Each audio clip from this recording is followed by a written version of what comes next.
6 a.m. in the Mile High City on this Tuesday, November 11th, 2025. Happy Veterans Day to all the vets out there.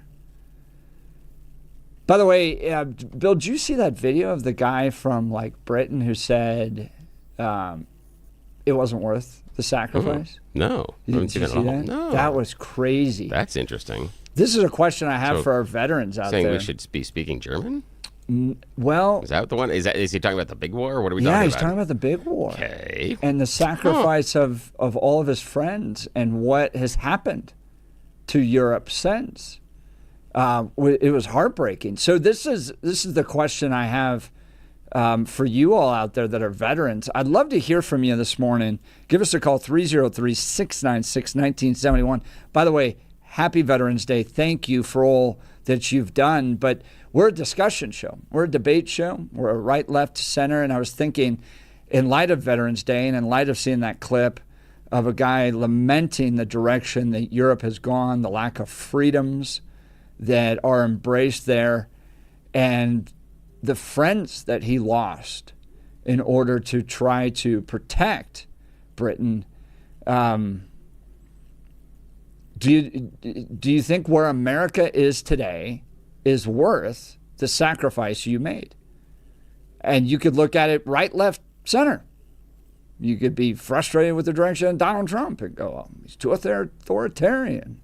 You could be frustrated with the progressive socialist movements. My goodness, you don't even have free speech on Berkeley anymore, which was the bastion of the free speech movement in the 60s. They're now shouting down people they disagree with. So as a veteran, as someone who sacrificed and was willing to lay down their lives for the freedoms of this country, are you happy with the direction that America is heading? Give us a call, 303-696-1971. Text us on the Dan Capitalist Law text line at 720-819-5115. We've got a lot to talk about today. We'll get into the UC Berkeley Turning Point USA event that took place with Rob Schneider last night. That was wild. Jenna Ellis is going to join us in the 7 o'clock hour, Bill. That'll be interesting. Yeah. We get to talk to someone that was pardoned by the president. Yeah. How does that happen? I have no idea. Do you get a phone call? I don't know. You have been pardoned. Hear ye, hear ye. Like a singing telegram. That'd be cool. I'd like that. That'd make it nice. Falcon just flies down. Yeah, exactly. Yeah. With a little note attached to its foot. Yes. Yeah. Or like an owl, like in Harry Potter, something like that. Give us we're going to talk to Jenna Ellis in the 7 o'clock hour. Rich Guggenheim, Case Against Groomers, is going to join us. Gay marriage at the U.S. Supreme Court shot down. Not gonna be a challenge from Kim Davis, that clerk and recorder. We'll talk about that issue in the 7 and 8 o'clock hours. And then Kelly Swan from Filling the Void, great ministry serving the poor and homeless, be joining us in the 9 o'clock hours. So lots to talk about. Also, Bill, you and I are going to be going to the memorial for... Yes, for Jeff today, yeah. Jeff Hildebrand, our cowboy poet friend who moved on to glory in October, is going to be remembered at Cherry Hills Community Church at 1 o'clock. And we'll be there with a number of folks to honor and remember his great life. So, dressed in black today. Yeah, you are. I'm not. I'm headed Johnny home. Cash. Yeah. I'm headed home between now and then, so I got time. Yeah. It's dressed up. Yeah. Lots to talk about. Want to hear from you. Join the conversation. Now is time, though, for news and comment with Mr. Blake Olson. Blake Olson. Blake Olson, news and comment.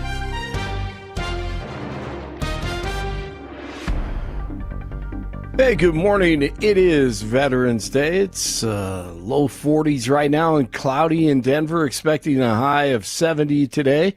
News sponsored by Pastor Camp Heating and Air Conditioning at 303-777-1234 to learn more about special savings opportunities on Lennox equipment.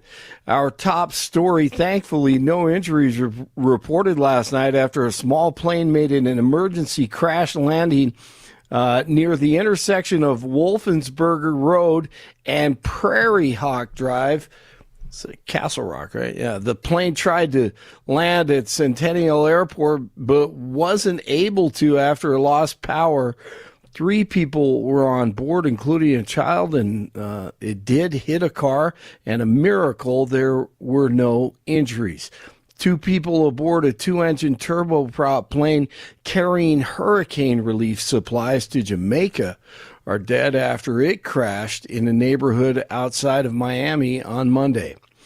DJT has now confirmed if the Supreme Court strikes down his tariffs, total amount paid back will exceed $3 trillion. This morning on Truth, quote from the president, the U.S. Supreme Court was given the wrong numbers. The unwind in the event of a negative decision on tariffs would be including investments to be made and return of funds in excess of $3 trillion. It would not be possible to ever make up for that kind of drubbing. That would truly become an insurmountable national security event and devastating to the future of our country, possibly non-sustainable. End of quote. That's from DJT. As reported Monday, the Schumer shutdown may be over. The Senate voted last night to reopen federal agencies and restart food assistance, passing a bipartisan measure after 8 Democrats joined Republicans to break the stalemate. The final vote was 60-40. The legislation now heads to the House, which could vote as soon as Wednesday to approve it and send it to 47 for his signature. And DJT says that he has a health care plan for Americans that would actually be worth bragging about. It's the fact that I want, instead of going to the insurance companies, I want the money to go into an account for people where the people buy their own health insurance. It's so good. The insurance will be better. It'll cost less. Everybody's going to be happy. They're going to feel like entrepreneurs. They're actually able to go out and negotiate their own health insurance. And they can use it only for that reason. That's the beauty, only for that purpose. And if we did that, that would be so exciting. Call it Trump care, call it whatever you want to call it, but anything but Obamacare. Obamacare is a disaster, just like he was as a president. Absolutely. DJT will be marking Veterans Day with a visit to Arlington National Cemetery. He'll lay a wreath at the tomb of the unknown soldier and deliver remarks. Israeli Prime Minister Netanyahu rejecting calls for an independent probe into the failure that led to the October 7th, 2023 attacks. Blake Sifton reports. Senior Israeli military officers released a review on Monday, finding intelligence officials had failed to recognize Hamas preparations for the October 7th attacks and said there were shortcomings in previous investigations. The chief of staff of the military said an external commission of inquiry should be established. There's public support for a commission of inquiry, but Netanyahu says it can only happen after the war in Gaza ends. So let's end it. It's over. Let's go. Stop. Opposition leaders have accused Netanyahu of trying to escape accountability. Huge question marks about the security that day. Broncos linebacker Alex Singleton had a testicular cancerous tumor removed the day after the Broncos beat the Raiders on Thursday Night Football. Singleton says, quote, "The prognosis is excellent for me and my family." And, quote, "For Broncos fans, I fully expect to return to the field very soon." Amen to that. Monday Night Football last night, Eagles at the Packers. 43 yards all night. He gets 41 there, the longest play of the game on either side. Shoulder, pump fake, end zone. It is caught for the touchdown, Devontae Smith.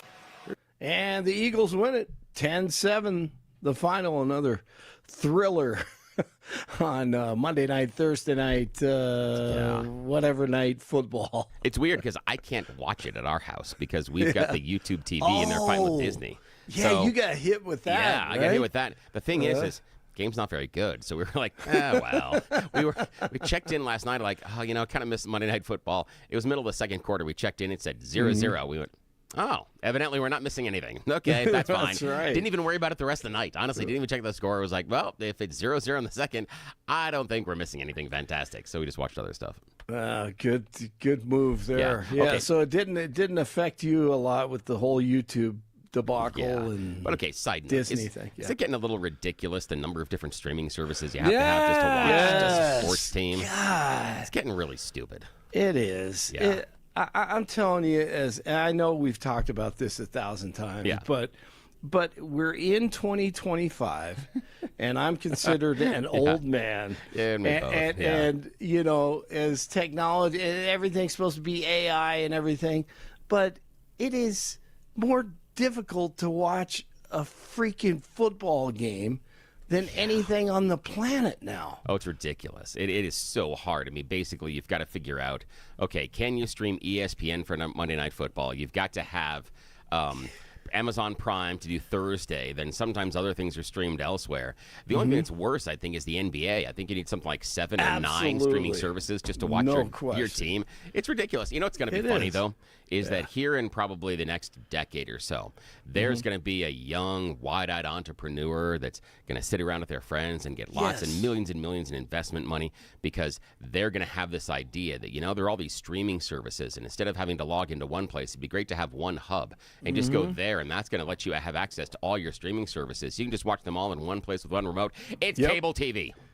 Right. We are going to reinvent cable TV in like the next 10 years, but with streaming services. Yes. Absolutely. It's going to happen, and it's going to be stupid. And we're all going to go, this is great. We're like, we're idiots. We are idiots. Yeah. I'm so sorry that the free market is so hard on you guys. It's not hard. I'm just predicting it tore itself apart based on one business model, and it's going to reassemble that business model. Yes, I think that's going to happen. And it's going to be on your phone. Remember when you had to have some guy come out to your house and then run a wire?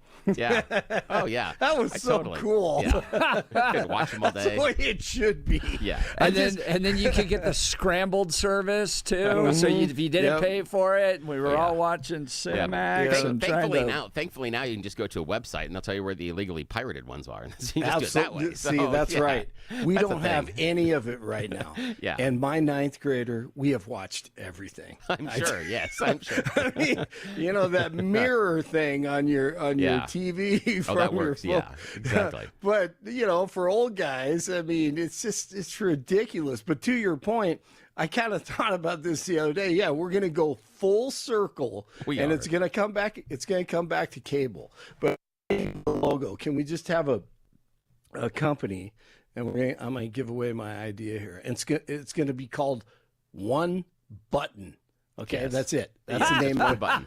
One Button. And I can see the commercials such an now. old man thing. Yes. Can I just have one button?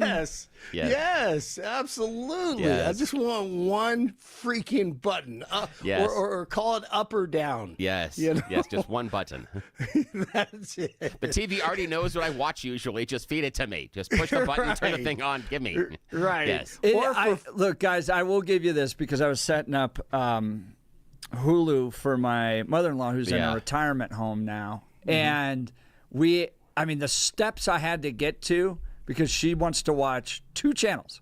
Yeah. She wants to watch Fox News and she wants to watch Little House on the Prairie. Yes. That's wonderful. And I'm sitting here going, all right, you're going to have to press this button and then you're going to have to scroll down and then you're going to have to press this button and then you're going to have to go to the right 3 clicks and then you're going to have to press this button. Yeah, it's way more complicated. Way more complicated. Yeah, absolutely. With all this AI stuff, I mean, honestly, aren't we going to be able to just, well, not that this is a good thing, but you just walk in your house and say, turn on the best football game, and then you see it. I mean, isn't that what's going to happen? That's part of your one button. See, the one button that has to have a voice command. So you just push the one button, it turns on, and then you just say, Little House on the Prairie, and it goes and gets it. Right. That's it. Exactly. All you need. Exactly. Yes, that's what we need. I mean, just to search for things on that seems like you're stepping back 30 years. Yes. You know? It's so funny. This is very embarrassing, but I'm going to share this. Okay. Just about 4 months ago. Okay. Now, we have YouTube TV, and once you're watching a channel, then if you start searching for something else, normally I'd go back to whatever I was watching before, you know, little selection box, click it, and it would take 20 seconds or so to reload, and then it would start playing again. And one of my kids, probably like 4 months ago or so, saw me doing that. And they're like, why don't you just rejoin the broadcast? I'm like, I don't know how to do that. What do you mean rejoin the broadcast? And they're like, here, old man, you dum-dum, give me the remote. And hidden, okay, in my defense, it is hidden on the screen. It's not like I missed it. But if you just push up another time as if you're going to a screen that's above the TV screen, then a little menu drops down. You can rejoin what you're watching. Yes, There, however, is exact no thing happened to me. There's no Same indication for someone as stupid as I am as far as what we're supposed to be doing. That's right. So for quite a while, I've been doing the stupid thing. Look, we can blame all of our problems on the fact that today's generation has not had to get up and change the channel. Yes, They were not ordered by their parents to be the little remote control for the family. Not at all. That's right. That's right. And now they're all weak. Yeah. There was nothing like the dial. Yeah. They didn't understand the idea that you could actually check the channels really quickly if you had the dial and you go. You could get through all of them and figure out what it was doing. Yeah, so quickly. Man, just the feel of that. I can feel it right now. Yes, I can too. Oh, yeah. Yeah. Oh, man. And the clothes hanger on top. Yes. Yeah. And your dad sending you over to stand next to the TV, and you've got the antenna, but as soon as you let go of the antenna, the signal goes out. And he's like, no. And then eventually Dad persuades you to stand there for the next 15 minutes. Yes. And you're like, wait. Put your right leg up. Yeah, exactly. It's like, great, I'm the antenna. Is this safe here? Can we talk to OSHA? Because I'm not sure about this thing. Yeah, exactly. Right. So true. All right. 45 in Aurora. Is it really? Did I get the right temperature here? I don't know. I don't know, but it was crazy warm. It's gonna be 72 today. Yeah. So was it warm when you were walking in? Yeah, it was warmer than usual. I was up in Broomfield speaking last night. I launched my little speaking tour called "If We Can't Laugh, We'd All Go Insane." Cool. And I was up there, so warm, so nice. I had a great time up in Broomfield yesterday. Oh, that's great awesome. turnout with the Broomfield GOP. We laughed at all the stupidity of the Democrats out there. Because at this point, that's all we can do. All we can do is laugh. Love Broomfield. Yeah. Great place. 45 in Aurora, 44 in Lafayette, near Broomfield, 46 in Denver. And you're waking up with Jeff and Bill. And it's Tuesday. Blake Olson, News Talk 710 KNUS. Your 7:10 5-day forecast, breezy winds, clear skies. Temps will be mid-40s as we start our Tuesday with sunny skies and highs in the upper 60s and low 70s. Westerly winds 20 to 30 in the morning, some occasional higher gusts dying off late in the afternoon. Clear skies, upper 30s Tuesday night. Wednesday and Thursday will continue with highs upper 60s, low 70s, sunny and dry. Increasing clouds Friday with cooler temps this weekend. Meteorologist Don Watzel in the 710 KNUS Weather Center.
Not only is it Veterans Day, yesterday was the 250th birthday of the Marines.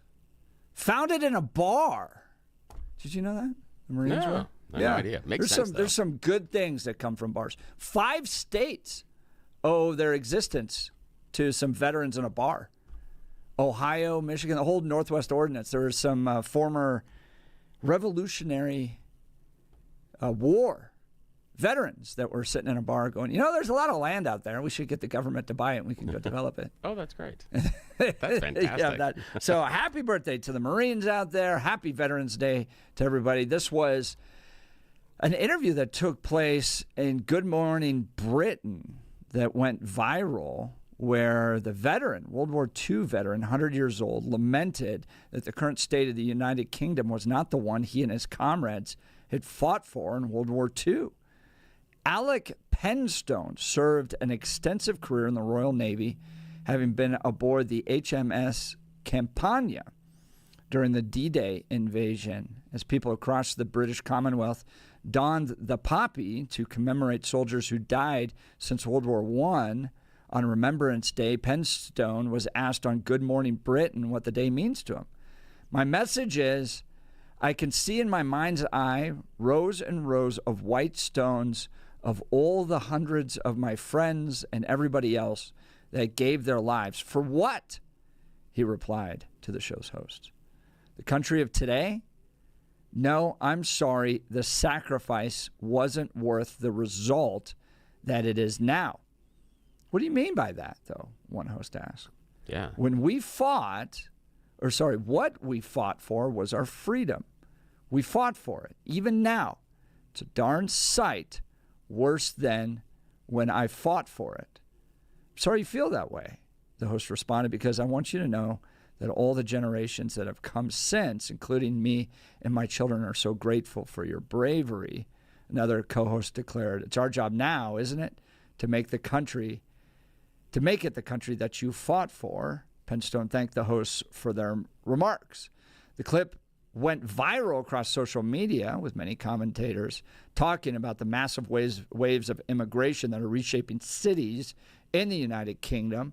The UK has also been an international source of scrutiny for its hate speech laws, to the point people are encountering police on their doorstep for politically incorrect comments they made on social media. In August 2024, one police commissioner made headlines for threatening to extradite U.S. citizens to be tried in the UK for breaking their hate speech laws online. The generations that benefit from this man's sacrifice and so many others like him have squandered our inheritance that he no longer believes it was worth it, Turning Point USA's Andrew Colvette wrote on X. That's the gut punch the West deserves. We either will rise up and remember ourselves, or we will belong to the dust of history. So for you that are veterans out there, it's an open line for you throughout the program today. Are you proud of the country that you have fought for, that you signed up to give your lives to defend? Do you believe we embrace, as a generation, we embrace the freedoms that you fought for? Do you believe that America's on a good path, right or left? I would like to hear directly from you. Give us a call, 303-696-1971. Text us on the Dan Caplis Law text line, 720-819-5115. Speaking of that issue, fights breaking out as agitators protest Turning Point USA event at Berkeley in California. It featured Dr. Frank Turek, who was with Charlie the day he died, and Rob Schneider, the comedian.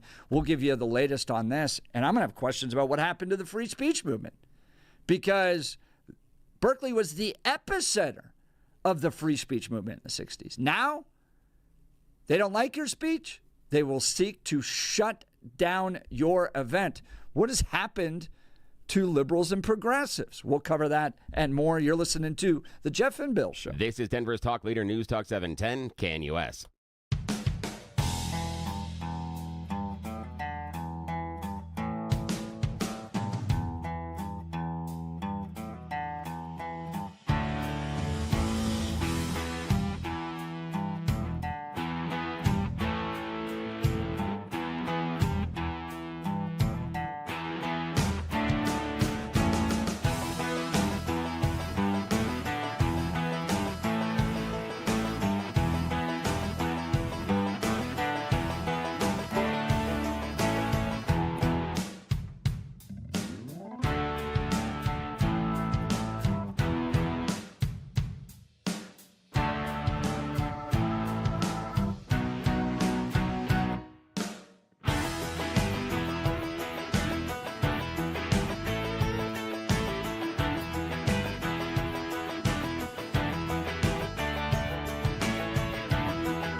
Welcome back to the Jeff and Bill Show. It's Veterans Day. Here's the question I have for veterans. This was in light of an interview that took place with a World War II vet in Britain who said it wasn't worth his friend's sacrifice. We're less free today than we were in his youth, and back then we used to fight for our freedoms. Last night at Berkeley, Turning Point USA event, and I just want to remind people in the 60s, Berkeley was the epicenter of the free speech movement. This is like where it all kicked off, right on college campuses. Free speech, academic freedom. Well, protesters broke out in fights seeking to stop a Turning Point USA event at Berkeley simply because they don't like the speech. Well, are we less free today than we were back in the 60s, back in World War II? Was this veteran right that it wasn't worth the sacrifice of his friends? Have we lost our perspective here? Let's go to Marcus in Aurora. Good morning, Marcus. You're on with Jeff and Bill. Yeah, good morning. Good morning, guys. Oh, I had a dream last night. I woke up and Jeff was on the right, Billy was on the left, and Blake was on my couch. Weird dream. Hey, that's nice. I like that. And was the song playing in the background? Waking up to Jeff and Bill. That's it. I knew it had something to do with it. Oh, that's great. So, no, I was a vet. I don't think we lost a lot of freedoms, but the military changed with technology and times. But one thing, when they brought in woke, that kind of destroyed the military.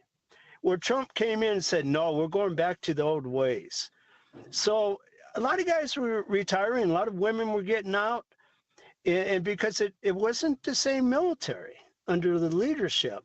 Describe the changes that you experienced or that you heard about when you said the military went woke. What does that mean? Well, see, I took a federal job out at Buckley Space Force Base, and I was amazed that the guys could wear long beards, and they were in the Air Force, regular Air Force. And you would see two women married, and you would see, it was just a new ball game. It was just totally different. Looking at it, it's just the people think different, they act different, but times change. I understand that. But it didn't have the military standards. Overweight people that couldn't even run a mile. You got people that couldn't even do push-ups. I mean, it looked bad. So I can see where Trump said something. And I see a lot of guys got a question on that, Marcus. Got out, they're coming back. Yeah, got a question on that. The people that couldn't run a mile or do the push-ups, were those what I would term, like the Army infantrymen, or was that higher up as far as command and control? And the reason I ask is because that probably is important. If the person with a lot of stars on their shoulder or a bunch of medals on their chest can't necessarily do as many push-ups, they might not be called into personal action. Again, depending on what level they're in. So I'm curious, what did you see? Okay. I don't care what you do in the military, like in an army, you got your MOSs, but everybody's got to have the same capabilities, even an officer. If they don't, then they ease you out. You got to leave. They give you time to lose the weight, make up for it, but if you can't do that, then you got to leave. In this case, there was no reprimands, no nothing. I mean, when you see a guy weighing 300 pounds, I mean, you're sitting there thinking, holy crap. You understand what I mean? Yeah. If you're in a firefight or something, it's like, and you got to move, it's going to be hard for him because he's got a lot of weight to take. Oh, I completely and totally understand that. And what I'm looking at is, and again, I'm not in the military because I wouldn't do well there for a variety of reasons. But what I'm looking at is I understand the idea of holding everybody to the same standard and that everyone, regardless of what your rank is, should be able to do, run the mile, do the push-ups. But if the fighting force has changed, if the individual that is 300 pounds isn't necessarily doing a job day in and day out that requires that level of physical fitness, I do agree. It would be better if everything's equal that person could do it. But I would also, at that point, balance out the experience and what they bring to the job. If that person that is overweight has a large level of experience and has some insight and abilities in which I like based on what we are doing and their command position, then I think there may be some merit in keeping them around. So that's it. I mean, again, that's why I would not do well in the military, because I don't look at things like that. So, yeah, I admit that I wouldn't function well in that system. When they started integrating the women in, they had to lower the standards so that they could compete with the men. Now, the thing about in Army, everybody's got to be physically fit. You might be a cook, and all of a sudden you're going to be infantry because things happen. You could lose a lot of people. But there are times, though, that if you're a colonel or a general, what would have to get you to the point of being infantry, things would have to go so badly that if we have to depend on them picking up the rifle at that point, then things are already lost. So that's where I'm going. I'm not talking about the cook being 300 pounds. I'm talking about the colonel being 300 pounds. Not saying it's something that I'm necessarily okay with, but I can understand why there might be a different set of standards in some areas. Now, I understand the women, and the women thing is that's two different horses for me. Because, that's right. Because for me, I'm not certain that we, in many cases, should hold the women to the exact same standards as the men. But again, I think it's also situational based on what they are doing. So if the women are in infantry, then yes, absolutely, they should be able to pick up the same amount of weight as the males can, because they probably are going to be needed to carry some people off the battlefield or move things. If they're necessarily in the Air Force, I'm not certain. I'm not sold on that they have to compete on exactly the same level. And remember, and I hate to do this, when we talk about the women competing on exactly the same level as the men, isn't that the issue we have with the transgender sports? That the women and men shouldn't be competing on the same level because they don't have the same abilities. So that's why I have this really difficult idea of saying that universally the men and women have to meet the same standards. And this is a perfect example why I would not function well inside the military. I don't think they're asked to meet them universally. I think it's particular to combat units. Yeah, but that's just what I'm looking at. It depends on how they're looking at it. And that was the argument, is that they can't do the same things as, and that would be the issue. Based on combat units, that seems reasonable. But elsewhere, no. Yeah. But yeah, it depends. Depends on what they're looking at. Now, they lowered the standards that, for their standards, they're 100% okay. But now if you got an overweight officer, he's supposed to be setting the standards for his men. See the point there? Yep. Yeah. No, I mean, those are the standards of the military. You're expected to keep them.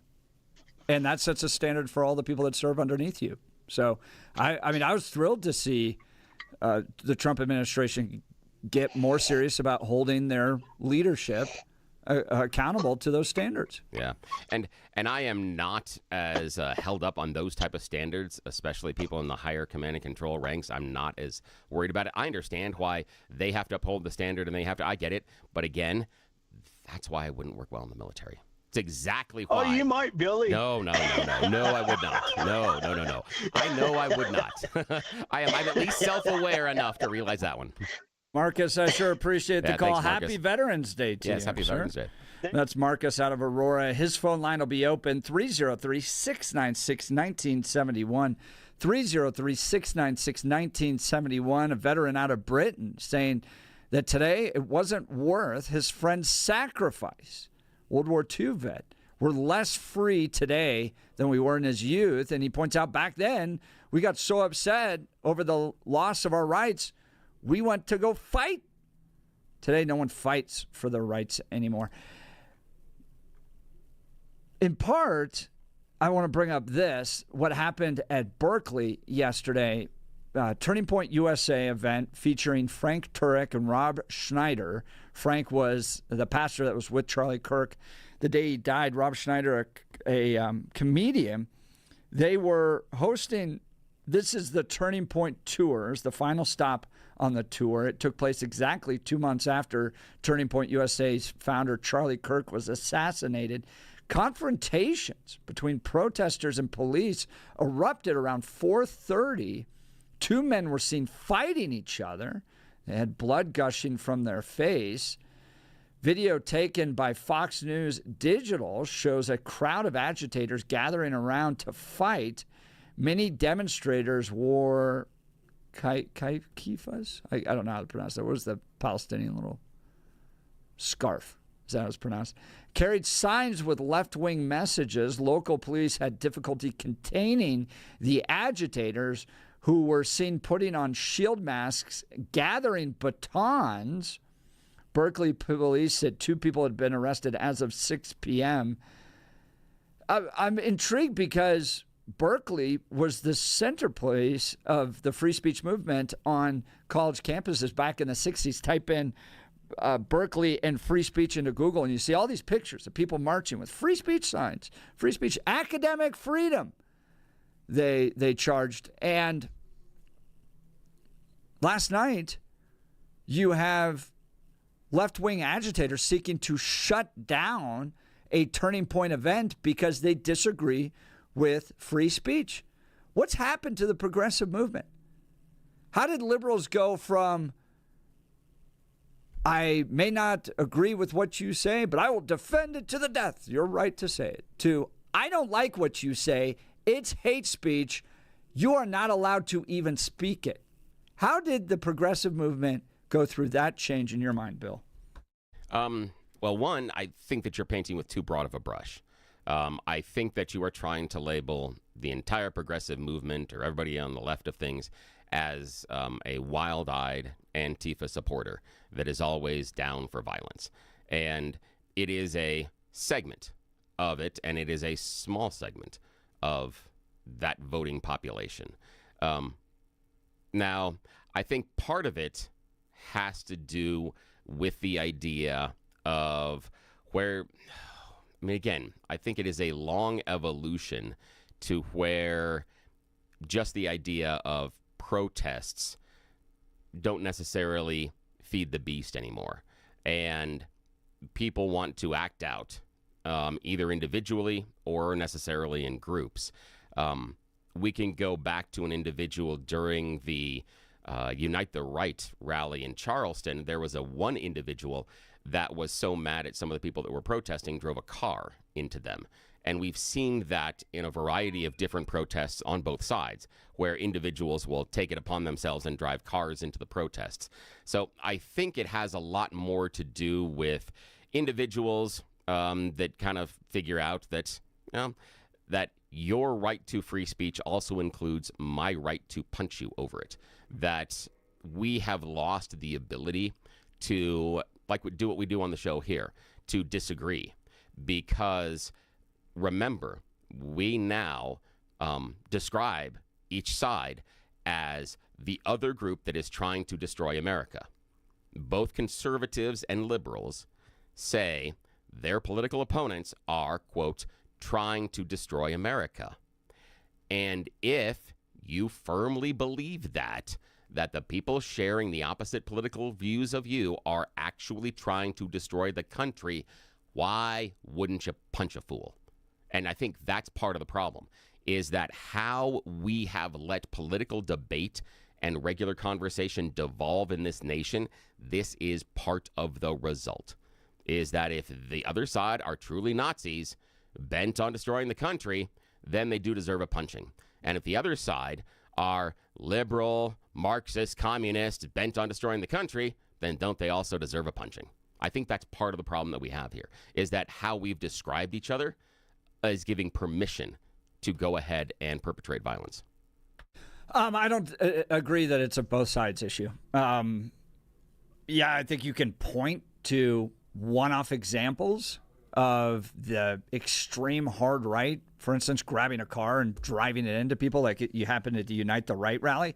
But I think on college campuses across the country, conservatives face free speech challenges on a near regular basis from progressives and leftists who believe that hate speech is not free speech, and they want to restrict that. I mean, we had Turning Point USA, for instance, down in Fort Lewis. had to fight real hard in order to even form a club because people put together a petition saying that Turning Point USA is, quote, hate speech. Yeah. But so as a framework there, nobody there involved in that entire process got punched. So it's a Turning Point USA while thing you're down jumping there. to violence, Yeah. I'm pointing out Yeah. that there was a concerted effort on the college campus of Berkeley yesterday to shut down an event where people didn't like the speech that was taking place. Now, yes, there was absolutely violence that took place yesterday, and that's unacceptable. But the bigger issue, in my mind, is the fact that progressives once believed passionately in free speech are now shutting down speech, not just at Berkeley, but across campuses all over this country. They believe that hate speech is not free speech. There's no such thing as a distinction between hate speech and free speech. That exists predominantly, not exclusively, but predominantly in the progressive mind, and it's a rejection of traditional liberal values. It's the exact opposite of liberty, which is what the liberal definition is based upon. So, join the conversation. Would love to hear from you. What happened to progressives? What happened to liberals that they're so passionate about shutting down speech they disagree with? Give us a call, 303-696-1971. Text us on the Dan Caplis Law text line at 720-819-5115. We'll continue. Plus, we got You Choose the News coming up. You're listening to The Jeff and Bill Show. This is Denver's Talk Leader, News Talk 710, KNUS.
Welcome back to the Jeff and Bill Show. It's that time of the morning that Bill Thorpe brings us You Choose the News. Yes, it is when we get to play America's favorite fake radio news game show. You Choose the News. I have spent moments this morning scouring the interwebs for these stories right here in my hand so that we can play this fake radio news game show. Why would we do this and waste valuable KNUS airtime? Because those in charge do not waken until 7 o'clock. So when we are left unsupervised, Jeff and I are going to take full advantage, as our parents found out when we were teenagers. Now, as always, we need a fall guy. I mean, someone to help out, someone that is a vital part of the team, and that is Blake Olson. He's going to join us from the news department. And as always, this is a giant secret. So shh, do not tell anybody or this whole thing goes down the toilet. Okay. Alrighty, gentlemen, here we go. Your headlines this morning. And there is somewhat of a theme. See if we can find it. Alrighty. Headline number 1, Uniting the Tribes. Headline number 2, Hide and Seek Champion. Headline number 3, just a knockoff. And headline number 4, it's back on the menu, guys. Alrighty, Mr. Hunt, your choice. Let's unite the tribes. Yes, unite the tribes. I'm so glad you picked this one. This is an odd one. And for me to say that, buckle up, kids. This is going to be fun. An Abergavenny man has made the unusual claim that he is now declaring war on artificial intelligence, and he will, quote, unite the supernatural tribes and the end days conflict against the machines.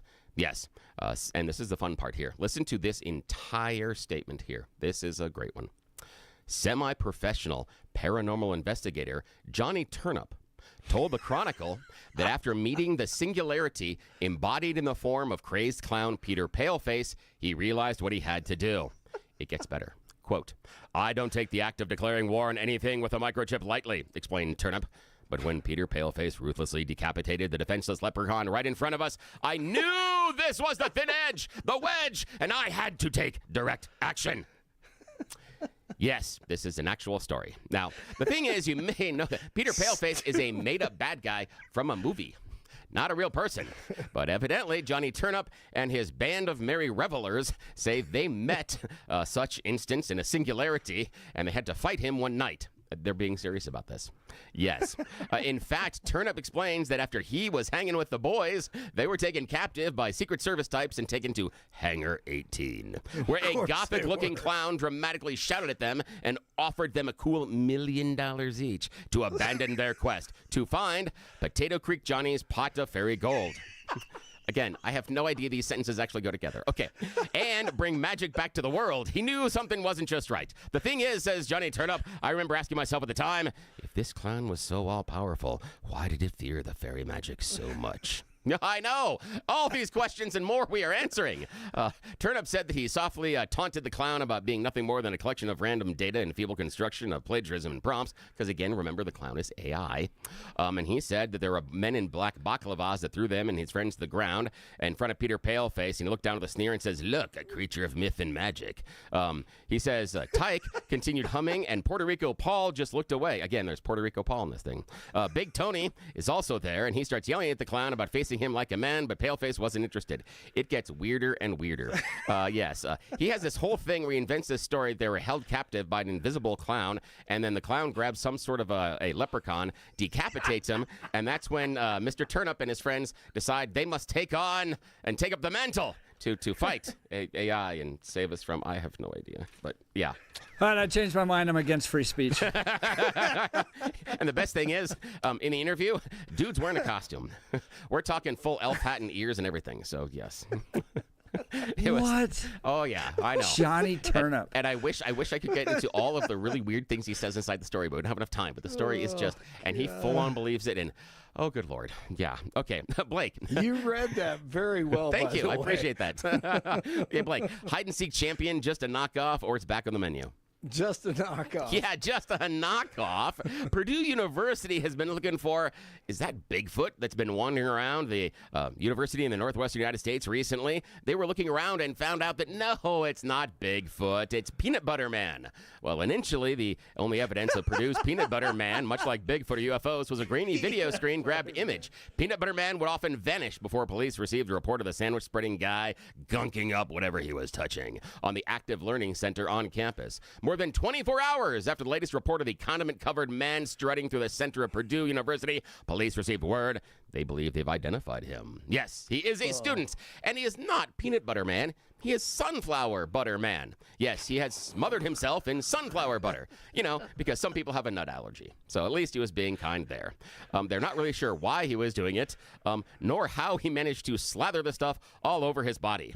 But yes, they're going to have a conversation with him and figure out what exactly he was doing. But yes, at some point at Purdue University, a student decided to take sunflower butter and spread it all over his body. The fun thing is, the man did not commit a crime. Slathering yourself in condiments, evidently not illegal. So you can't really do anything to him. I know. Things get very weird. Okay. Final choice this morning, Jeff, hide-and-seek champion, or it's back on the menu? Hide-and-seek champion. Hide-and-seek champion, yes, it's a three-fer. Here's the thing. Now, wow, Peanut Butter Man was just an imposter. Here we're talking about the real deal, kids. Center County, Pennsylvania is where we find ourselves. Researchers say they spoke with an eyewitness who claims to have seen Bigfoot. Yes, Bigfoot crossing the Interstate 80 in early October, saying that he is, of course, sincere and credible because everybody with the Bigfoot Field Researchers Organization finds all of their eyewitnesses super, super credible. And they keep looking for him, yet still can't find him. I don't know, it's been years. Okay.